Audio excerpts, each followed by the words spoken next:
এই তো মাশাআল্লাহ, এটার মধ্যে খুব ভালো প্রচুর পরিমাণে বীজ আছে। আর এই বীজ থেকে আপনার যে পরবর্তীতে চারা হবে, সে চারা থেকে আপনার ভালো মাটি হইলে এটার থেকে ডাবল হবে বীজ এবং কি ফলন সেটা আপনি এই যে আরেকটা কাটতেছে দেখাই। তো প্রচুর পরিমাণে বীজ। এই একটা পেঁপের চারার জন্য এই বীজটা সবচেয়ে আপনার কার্যকরী, 100% রোগবালাই মুক্ত। পেঁপের সাইজ আপনার প্রত্যেকটা 4 কেজি প্লাস 5 কেজি এরকম হয়ে আছে। তো এটা হচ্ছে বীজের জন্য সেরা। পর যাতে টাইট করে দেওয়া হয়। চারাটা মূলত কিভাবে দেন ভাই সাহেব যদি বলতেন? এই যে যেভাবে দিলাম, এখন এই যে জায়গা কটা দানা দিয়া জাতা দিয়া ফিরে আবার কটা মাটি দিয়ে দিলাম জাতা দিয়া। জি। তো এই যেভাবে তো বেশি আমরা গুইনা দিই না, এইভাবে দিয়ে হাইরা। এটা তো নিজের বাড়ির জন্য দেন, তো গুইনা দেন না? না, বেশি হলে তো সমস্যা নাই। না, বেশি হইলে কোনো সমস্যা নাই। এইভাবে দিয়া তো আর কটা মাটি দিয়া তো এই যে দিয়ে দিলাম। তো এইভাবে আর কি প্রতিটা চারা আপনি এইভাবে দিয়ে দিচ্ছেন। আসসালামু আলাইকুম জাহিদ ভাই। ওয়ালাইকুম আসসালাম। কেমন আছেন? এই তো ভাই, শুকর আলহামদুলিল্লাহ। জাহিদ ভাই, আপনি আজকে যে বিষয়টা নিয়ে আর কি আপনার সঙ্গে আলোচনা করতেছি সেটা হলো, তো আপনি জানেনই যে একটা বীজ সংগ্রহ করার একটা মানে পদ্ধতি। আপনার কাছে যে রকম এই যে পেঁপে দেখতেছি, এক একটা পেঁপের ওজন আমার কাছ থেকে না আপনার কাছ থেকে জানতে চাই, কত করে মানে ওজন হতে পারে একটা পেঁপে? একটা পেঁপে 4 কেজি, 3.5 কেজি, 3 কিলো এরকম হবে। 5 কেজি, 4 কেজি, 4.5 কেজি এরকম? হ্যাঁ, এরকম। তাহলে এই যে পেঁপে আপনার কাছে দেখতাছি, এই পেঁপেটা হলো আপনার যে ওজন, পরবর্তীতে যে আপনি যে বীজ সংগ্রহ করতেছেন, এই বীজ কি আপনি চারা দেওয়ার ক্ষেত্রে কি মানে বেটার? হ্যাঁ, যে পেঁপেটা আমরা রাখছি গাছের, যে সেরা পেঁপেটা, ওইটাই আমরা রাখছি। যে গাছটা ভালো, একটা পেঁপের ভিতরে 7টা জাত আছে। একটা জাত আছে থাই, তো অরিজিনাল থাই যেটা, সেটা যে বড় হয়, তো ভালো তেলতেলা সুন্দর হয়, সেই পেঁপেটা আমরা রাখি। এইটা যে বাড়তে হলে যে আমরা চারা দেব, ঠিক এরকমই হবে। আচ্ছা, পরবর্তীতে যে এই বীজের যে আপনি এই যে কাটতেছেন, হ্যাঁ, সম্মানিত দর্শক আপনারা দেখতে পাচ্ছেন যে এই যে বীজ, এই পরবর্তীতে এই বীজ দিয়ে যে মানে এই মুহূর্তে যে চারা দিবে, তো চারা দেওয়ার পরে সেই চারা গাছ থেকে যে মানে ভবিষ্যতে মানে বড় হবে, পেঁপে ধরবে, ঠিক এই যে এই পেঁপে কিন্তু এই সাইজে হবে, ঠিক আছে? আর মাটি ভালো হইলে আরো এর থেকে বড় হবে। মাটি মানে আকার মানে বেঁধে আপনার এই যে যদি মাটি শুনছি যে 5 কেজি, 7 কেজি, 8 কেজি এরকম 10 কেজি ওইটা হবে, 10 কেজি হবে, 8 কেজি, 7 কেজি এগুলো হবে। হইলো যদি নাকি মাটি আটাইলে হয়, মাটি শক্তিশালী হয়, আর যদি নিঃস্ব মাটি হয়, বালি মাটি হয়, তাহলে এরকম হবে। বালি মাটির মধ্যে পেঁপেটা বাড়ে না বেশি। আপনি যে আঠালো মাটি বলছেন, যে একটা দোআঁশ বা খালি শুধু আঠালো মাটি, শক্তিশালী মাটি হলে একটা পেঁপে এগুলা 8 কেজি, 9 কেজি, 10 কেজি, 10 কেজি তরমুজ কোয়ালিটির মতো। তরমুজ কোয়ালিটির মতো হবে। আমি দেখছি যে আপনি যে 9 কেজি পর্যন্ত পেঁপে দেখছি। হ্যাঁ, তো মানে মাটির আকার ভেদে আর কি এটা একটু বড় সাইজ হয়, বা মাটি যেমন একটা কথাই বলছে, মাটি বিনে কেইছে মোটা। জি। তো যদি মাটি ভালো হয়, তাহলে এই পেঁপেটাই তো 8 কেজি, 10 কেজি হবে। হ্যাঁ, আপনি আর যদি নাকি মনে করেন যে নিঃস্ব মাটি হয়, তাহলে এই সাইজ হবে। আমার এগুলো বালি মাটির ভুল। এক একটা গাছ যদি আপনি এইভাবে মানে ধরে থাকে, একটা ওজন আছে আপনার হলো এই 4 কেজি, 5 কেজি, 4 কেজি, 5 কেজি আছে। তো একটা আপনার গাছে এরকম কতগুলো পেঁপে ধরে সর্বনিম্ন? একটা গাছে পেঁপে ধরে এখন বর্তমান আমার গাছে 60 কেজি, 50 কেজি করে একটা গাছ। 60 কেজি, 50 কেজি করে আছে। তো আপনি তো এই যে এক এক তোলায় আর কি এভাবে। আর এই পর্যন্ত একটা গাছ থেকে আপনি কত কেজি পেঁপে হারভেস্ট করছেন? তো মনে করেন যে 7 মাস পর্যন্ত লাগান থেকে 7 মাস পর্যন্ত কষ্ট করতে হয়, তারপরে পেঁপে বেচা মোটামুটি একটা গাছে থেকে মোটামুটি 300 কেজির মতো। 300 কেজির মতো পেঁপে ছিঁড়া হয়। এটা কি 2 বছর? এইভাবে না, এটা এক বছরে 300 কেজি পেঁপে যদি আপনি সর্বোচ্চ ফলন দিতে পারে। হ্যাঁ, সর্বোচ্চ ফলন দিলে ব্যাপার না, 300 কেজি পেঁপে ছিঁড়া যায়। তারপরে যদি আপনি 2 বছর রাখেন, তাহলে ওটার কোনো হিসেবই নেই। তো দেখি আপনার পেঁপে কাটার কোয়ালিটি, ভিতরে বীজ কেমন হবে তাই দেখি। এটার মধ্যে বেশি হবে না, কতটা হইতে পারে? কাটেন, এটাই কাটেন। তো বিসমিল্লাহর নাম নিয়ে কাটলাম। এই যে মাশাআল্লাহ, প্রচুর সেই বীজের যে একটা সিস্টেম, যে যত পেঁপে আছে বাংলাদেশের বিভিন্ন ধরনের পেঁপে আছে, তো এগুলো হাইব্রিড করে কোম্পানি, বিভিন্ন কোম্পানি। তো এটা আপনার যে হাইব্রিড পেঁপে থেকে যে আপনার বীজ করবেন, সে বীজ থেকে আপনি বাড়িতে বীজ করলে চারা করতে পারবেন না। চারা করলেও আপনার ফলন ধরবে না, ফলন হবে রোহিঙ্গা বা ওই যে ছোট কোয়ালিটি, ছোট সাইজ বা শিড হবে। এটা কোনো একটা পেঁপেতে আপনি শিড পাবেন না। এই দেখেন একটা পেঁপেতে আপনি শেষ পাবেন না, এটা প্রচুর পরিমাণে চাহিদা, দেখতে পাচ্ছেন যে সাইজটা কিরকম। হ্যাঁ, আর এই বীজের থেকেই মূলত আপনার পেঁপের যে চারা হবে সেই চারা থেকে ঠিক এরকম পেঁপে ধরবে। তো ভাই সাহেব এখানে ফ্লেশটা আপনি লাল এবং কি হলুদ হলুদ দেখতেছি, তো এটা পুরোপুরি পাইকে চারে নাই, না আপনার না, চারার এটা জন্য আর আধা কি, পাকা, এটা আধা চারার পাকা, জন্য বেটার। চারার জন্য তো বেশি বেটার। পাকলে পরে বেশিটা হাই কষ্ট হয়, হ্যাঁ, জানা পাকছে তো পেঁপে ভালো করে পাইতে হয় না। এবং কি এটা পাকলে কি ভাই সাহেব আপনার এই ফ্লেশটা কি এরকম লাল হবে? হ্যাঁ হ্যাঁ, ওই পাকলে পরে যেরকম আমি অরিজিনাল অল্প যে অল্প দেখতেছি এই যে এরকম লাল আছে, পুরোটা এরকম এরকম লাল হবে। হবে, পুরাটাই এরকম লাল হবে। তো আপনি এটা মানে শুধু যে কাঁচা বিক্রি করেন তা না, খাওয়ার না, জন্য তো বেটার। হ্যাঁ হ্যাঁ, খাওয়ার যদি জন্য পাকে বেটার। পুরোটাই আপনার এরকম লাল হবে। লাল হবে, পুরাটা লাল, তো দেখি ভাই টকটকা সাহেব লাল। আর একটা পেঁপে কাটেন দেখি। তো আর একটা পেঁপে না? জি, এটাও দেখতেছেন কিরকম, অনেকটা লম্বা। ভাই সাহেব এটা কতটুকু হইতে পারে ওজন? তো এটা 5 কেজি। 5 কেজি। দেখেন বিশাল একটা পেঁপে। এটাও আপনার আধা কাঁচা আধা পাকা। এগুলো বীজের জন্য সবচেয়ে সেরা। বিসমিল্লাহির রহমানির রহিম।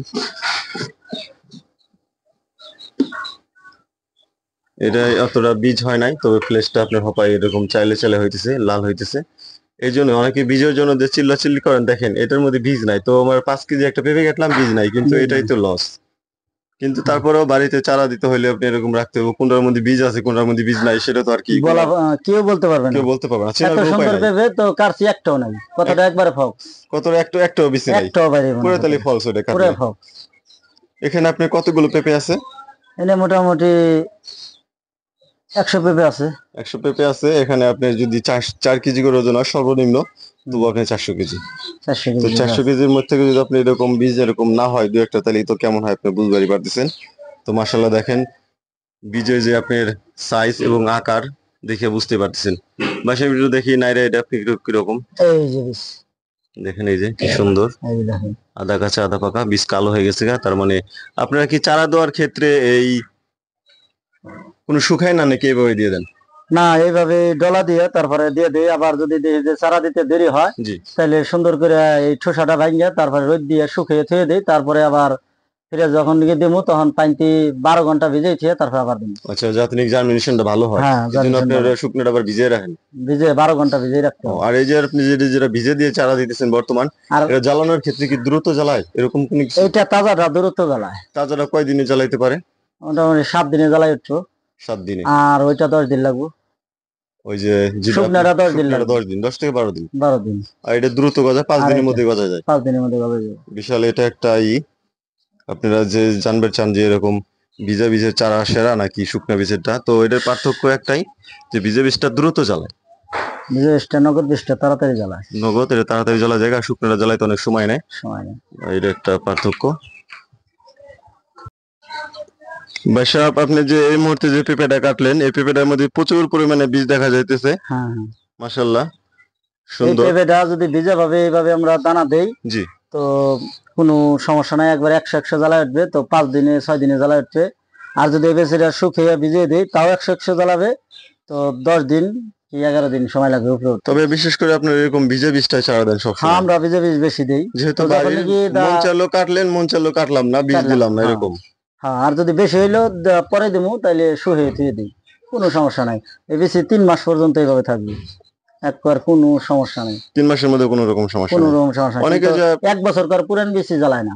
1 বছরের বীজ সেটা জ্বালাবে না, না, 1 বছর সেটা কার 22 পুরান সালে। বেশি জ্বালায়। মনে করেন যে 12% এর ভিতরে 1% জ্বালাইবে, 2% জ্বালাইবে, 10% নাই। 10% মানে মনে হয় আপনার ওই রকম চারা না দেওয়াটাই বেটার। হ্যাঁ, এটাই আপনি যেটা 100 বর্তমান এর ভিতরে 80% মায়ের, তো 2% জ্বালাইবে, ওইটা মায়ের। বিশাল 1 একটাই। বছর কার দানা। এটার কোনো দিতে কোনো রোগ বালাই আছে কিনা, মানে যদি বলতে। না, দ্বিতীয় সময় কোনো রোগ বালাই নাই। তো আমরা তো মাটির সাথে কোনো কিছু মিক্সার করি না, এমনিতেই দেই। তো মানুষ মেলা কিছু মিক্সার করে, তো আমি তো মাশাল্লাহ কিছুই মিক্সার করি না, ওইভাবেই দেই। আমার তো কোনো রোগ বালাইতে পায় না। আচ্ছা, পরে যখন নাকি বড় গাছে রোগের বিষ দিতে হয়, যে কোনো রোগ যখন চারা থেকে আপনি বীজ মানে এই গাছ হয় চারা থেকে, তখন ওই সময় আপনি বিভিন্ন রকম স্প্রে হ্যাঁ, আছে। যখন নাকি খেতে লাগাই, জমিতে লাগাই, তখন হলো বিভিন্ন ধরনের বিষ স্প্রে করতে হয়। আচ্ছা আচ্ছা বিশেষ করে গুঁড়া পোকার বিষটা বেশি। আচ্ছা। তো ভাই সাহেব আপনার এই প্লেটে যে বীজ আছে, এখানে কতগুলো বীজ হতে পারে? এনে মোটামুটি 2000 বীজ হবে। 2000 বীজ, হুম। হাফ কেজির মতো। হ্যাঁ, এখন হাফ হাফ কেজি? হ্যাঁ, হাফ কেজি আছে এখন বর্তমানে। কেজি আছে না? তো দেখছেন হাফ কেজি বীজ আছে এখানে, দেখবারই পারতেছেন। আর এই জায়গায় একটা পেঁপের যে কত পিস, আর যে এটার মধ্যে মোটামুটি 500 পিস বেশি হবে। 500 পিস বেশি একটার মধ্যে দেখেন। ওই প্রচুর পরিমাণে বীজ। আর কতটার মধ্যে নাই, কতটার মধ্যে একেবারে বীজ না, এটা বোঝা যাইতেছে। আবার আপনি এই যে ফ্লেশটা যে লাল, অনেকে বলে যে এটা মুখে খাওয়া যায় না, তো মুখে খাওয়া যায় না যদি এরকম লাল হলো কেন? না, মুখে খাওয়া যায়। কাঁচা পাকা তো এটা হইলো এইটা খাইতে বেটার, তো নরমটা তো নরমই। আর এই আদা পাকা পেঁপেটা যে এটা খাইতে খুব সুস্বাদু, যাদের দাঁত ভালো তারা এটি খাইতে পারবে, খুব একদম গজগজ করবে। হ্যাঁ, কসকস কসকস করবে, কসকসা হাড্ডির মতো খাবে, খুব মজাদার খাবার। তো ভাই সব চলেন দেখি, আপনি এখানে বীজ দিচ্ছেন, তো বীজ আমি আপনার চারাগুলো একটু দেখবো। এই পানি যদি স্প্রে করছেন, এটা কি প্রতিদিন স্প্রে করেন? না, প্রতিদিন, একদিন পর পর, তো বিকাল টাইমে দিতে হয়। আপনার তো এখানে আছে 16,000 চারা, তো পিছনেও তো আপনি দেখতেছি প্রজেক্ট বিশাল। তো আপনাদেরকে ঘুরে ঘুরে দেখানোর চেষ্টা করতেছি। দেখেন কি হারে আপনার এই যে জ্বালাইছি, একই সঙ্গে চারা দেওয়া, কিন্তু জ্বালাইতে একটু সময় নিয়েছে জার্মিনেশনে। দেখেন এই যে আপনাদেরকে ঘুরে ঘুরে দেখাইতেছি জাহিদ ভাইয়ের এই বিশাল প্রজেক্ট। জাহিদ ভাই, আপনি কি এই চারা এই বিক্রি করবেন কিনা, নাকি? না, এটা আমার খেতে বোনার জন্য। এটা শুধু আপনি নিজের পার্সোনাল জন্য দিছি। বিশাল এক বড় যে কৃষক, তো এই চারা বিক্রি করার জন্য না, তো বিক্রি করলেও পরে করবে। এই মুহূর্তে এখানে আপনার নিজের জমিতে লাগানোর জন্য এই প্রজেক্টটা উদ্যোগ নিচ্ছে। প্রতি বছরই আপনার 35 বিঘা 30 বিঘা, এবছর 40 বিঘা জায়গায় পেঁপে চাষ করছে। তো তারই ধারাবাহিকতায় এখানে আপনার আছে 16,000 চারা। তো আপনার এখানে আছে 16,000 চারা, আরো চারা তো দিতেছে? আরো দেবো, হ্যাঁ, তো মোটামুটি 50,000 চারা দেবো। 50,000 চারা দিবেন? হ্যাঁ, সবাই শুরু করছে, 16,000 হয়েছে, আরো বহু চারা দেওয়ার বাকি। টোটালের টার্গেট 50,000 তার নিজের জন্যই। এক জায়গায় 8টা-9টা দিচ্ছে, এখানে আপনার যে চারাগুলো আছে এটা দেখে বুঝবারই পারতেছেন এটা পুরোপুরি আপনার জার্মিনেশন হয়েছে। তারপরে এই যে এই জায়গাটা আছে আপনার 7টা, এই যে চারার মধ্যে 7টা চারা গজাইছে।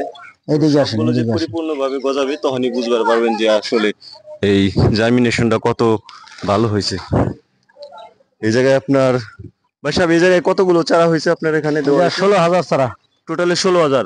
আপনি এই প্রজেক্টে 16,000 দেওয়া হয়ে গেছে অলরেডি? 16,000 দেওয়া হয়ে গেছে। এই দেখেন এই যে, তো এখানে পুরো পুটনে 2টা পলিতে ডাইকে দিছেন, তো ভাই এটার কারণটা কি? নিচে সালা দিছি, তারপরে কলা পাতা দিছি, তারপরে এই যে কাগজ দিয়ে ডাকছি, যিনি এটা গরমে তো অতি তাড়াতাড়ি জ্বালাই যায়। তো জ্বালান শেষ হইলে পরে আবার গুছাই দেবো, তো তাছাড়া মাটি হয়ে যাইব। তো জ্বালানি তো আপনার 3-4 দিন সময় লাগে। এই যে দেখেন, এই যে বীজ দিছি, তো এই যে বীজ আছে। তো আচ্ছা, বীজ কতটুকু নিচে দেন পলিথিন থেকে? এই হাফ ইঞ্চি দিয়া, তো এই যেভাবে ঠাসা দিয়ে থিয়া, তো এইভাবে তুমি এটার মধ্যে সালা, তারপরে কাগজ দিয়ে তুমি জার্মিনেশন বা কলা পাতা দিয়ে উপরে দিয়ে দিলেন, যাতে জার্মিনেশনটা ভালো হয়। এই কারণে। আচ্ছা, মূল কাজ এটাই। জ্বালাইবো কম, আচ্ছা আচ্ছা, মাটি শুকিয়ে যাইবো, এই কারণে। এই জন্যই দেখেন আপনারা এই এনে দিছি 10,000, এখানে 10,000 দেওয়া হয়েছে। পুরো 10,000 আপনার এরকম পলিথিন দেয়, কলা পাতা দিয়ে, এবং কি এই ছালা চট এগুলো দিয়ে ঢাইকে দিছে, যাতে আপনার জ্বালাইতে খুব সুন্দর কাজ করে। এই দেখতে পাচ্ছেন উপরে আপনার আছে পলি নিচে আছে কলা পাতা, তার নিচে আছে সালা বস্তা, এগুলো দিয়ে প্রচুর পরিমাণে সুন্দর করে ঢাইকে দিছে। আর উপরে আছে আপনার নেট এবং কি ত্রিপল, যাতে রোদের যে একটা আছে সেটা না পড়ে। কারণ রোদ পড়লেই তো আপনি জানেন যে মাটি শুকায় যাবে, আপনার জার্মিনেশন একটু প্রবলেম হবে সময়। এই চারা যে প্রক্রিয়াজাত এটা দেখালাম, আর যারা নতুন নিজেই চারা করতে চায় তারাও করতে পারবো অতি সহজে। ঠিক আপনারা যেভাবে দেখলেন, এই জাহিদ ভাই সাহেব যেভাবে আর কি চারা দিছে, এটা অতি সহজ। আপনারা চাইলে বহুত কিছু দিতে পারবেন, কীটনাশক দেওয়ার কোনো শেষ নাই। আর এভাবে এখানে যে চারা দিছে, এটা আপনার একদম সাদাসিধে, শুধু মাটি আর পেঁপের বীজ, আধা পাকা আধা কাঁচা বা পুরো পাকা বীজ দিলেন, কোনো রকম সমস্যা নাই। আপনি চারা 100% সুনিশ্চিত জ্বালাবে। আর এটা বিশাল একটা পেঁপের চারার প্রজেক্ট, তো এগুলো বিক্রি করার জন্য না, শুধু নিজের জমিতে লাগানোর জন্য। ভাই সব 40 বিঘায় যাও, এবছর 40 বিঘা জায়গায় পেঁপে চাষ করছে, তো সামনে আরো বাড়াইতে পারে। তো এই বিষয় নিয়ে আপনাদের সঙ্গে শেয়ার করলাম। তো ভাই সাহেব, আপনি আমার আপনার এই যে এই সময় ছিল না, এই অসময়ে তারপরে আপনি আমার সঙ্গে সময় দিচ্ছেন, অনেক ধন্যবাদ। আপনার সঙ্গে কথা বলে অনেক ভালো লাগলো। না, তো ভাই সাহেব অনেক ভালো লাগলো, তো আইসেন আপনি, তো ভিডিও করলেন, আরো 10 জনে দেখলো। জি, তো 16 যারা করুক। পেঁপে চাষ করতে চায়, আগ্রহ যারা আছে, পেঁপে তারা করবে। চাষ করতে চায় তাদের জন্য ভালো। জি। তো 10 যদি করে তাহলে আমার হক নষ্ট হইব না, জি জি তো দেশের উন্নত হবে। জি জি তো কোনো কিছু খারাপ না, আপনার সাথে কথা বললে তো এই ভিডিও করে আমার ভালো লাগলো। আমার ভালো লাগলো, ভালো থাকবেন। আচ্ছা, আল্লাহ হাফেজ। ঠিক আছে, আল্লাহ হাফেজ।